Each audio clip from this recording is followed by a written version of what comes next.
जी इस वक्त चेयरमैन तहरीक इंसाफ इमरान खान साहब के वकील शेर अफजल मरवत साहब हाई कोर्ट में समाअत के बाद बाहर आ रहे हैं। इनसे पूछते हैं कि क्या डेवलपमेंट हुई है हाई कोर्ट के अंदर। आज इन्होंने अब से कुछ लम्हे पहले इमरान खान के केस में दलाइल दिए हैं। क्या खुशखबरी है, क्या दलाइल दिए हैं, कोई रिलीफ मिला है आज शेर अफजल मरवत साहब?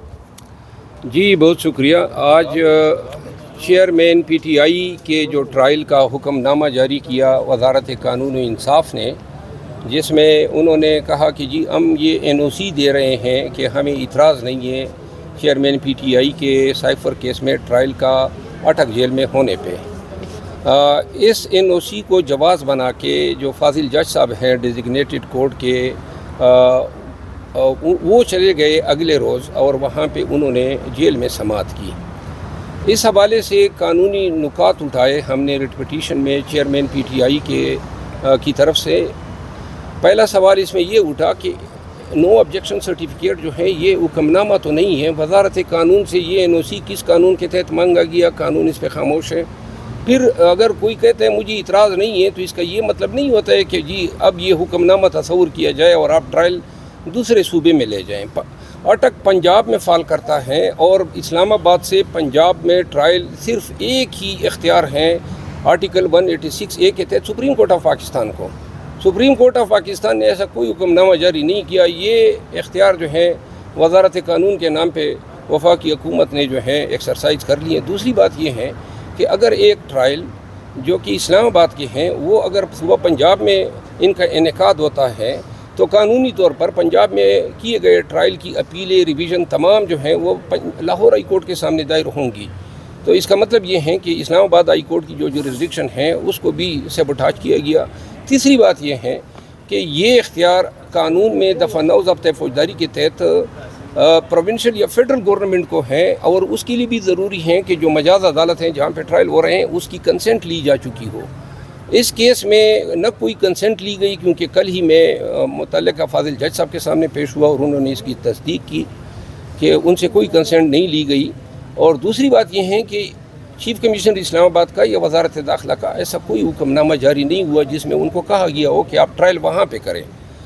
चौथी इसमें अमर ये था कि इसी जज साहब ने, जो ट्रायल जज साहब हैं, उन्होंने प्रोडक्शन आर्डर जारी किया था, जुडिशल एक आर्डर था और वो मैंने कापी लगाई थी जिसमें जेल हुकाम को हिदायत की गई थी कि 30 तारीख को अदालत में पेश करें।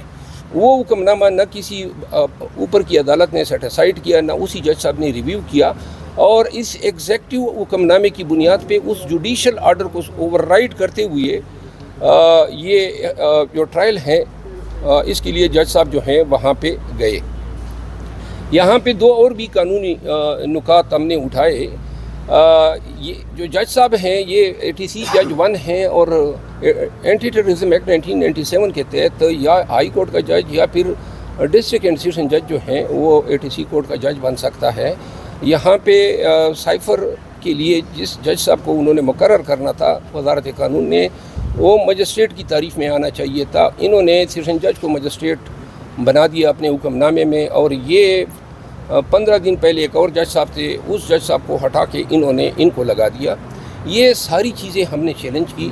इस सब के पीछे यही एक महरक है। जब तोशाखाना में चेयरमैन PTI की अपील सस्पेंड हुई तो कानूनन उनको जो है अटक जेल में मज़ीद नहीं रख सकते थे। अब अटक जेल में मज़ीद रखने के लिए ये गैर कानूनी हुक्मनामा जारी किया गया और अटक जेल से जो हमारे ख़दशात हैं वो सबसे पहले से आपके इल्म में है। हमने पहले से इस पर एक रिट पिटीशन मैंने दायर की हुई है और जिसमें हमने इस्तदा की है कि उनको अडियाला जेल मुंतकिल किया जाए।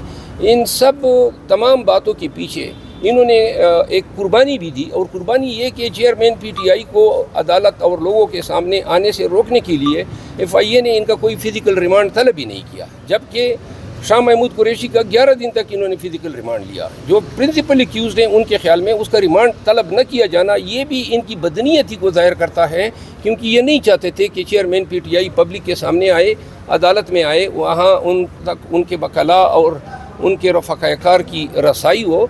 और इस सब के पीछे महरक ये हैं कि साइफ़र पे वो चेयरमैन PTI के बयान को रोकना चाहते हैं, जिससे एक बोंचाल आया हुआ है यूनाइटेड स्टेट्स ऑफ अमेरिका में जो बाइडन की हुकूमत को, क्योंकि इसी चार्ज पे डोनाल्ड ट्रंप जो हैं वो अब जेल में हैं। उन्होंने सदारती इंतखाबात थे بیلاروس میں، اس میں مداخلت کی تھی، اور یہی چارج اب جو بائیڈن کی طرف آ رہا ہے، اور یہ جو لیکیج ہوئی ہے سائفر کی امریکن سائٹ سے، اس کے بڑے ہی مہلک نتائج برآمد ہوں گے برسر اقتدار پارٹی جو یونائٹڈ اسٹیٹس میں ہے۔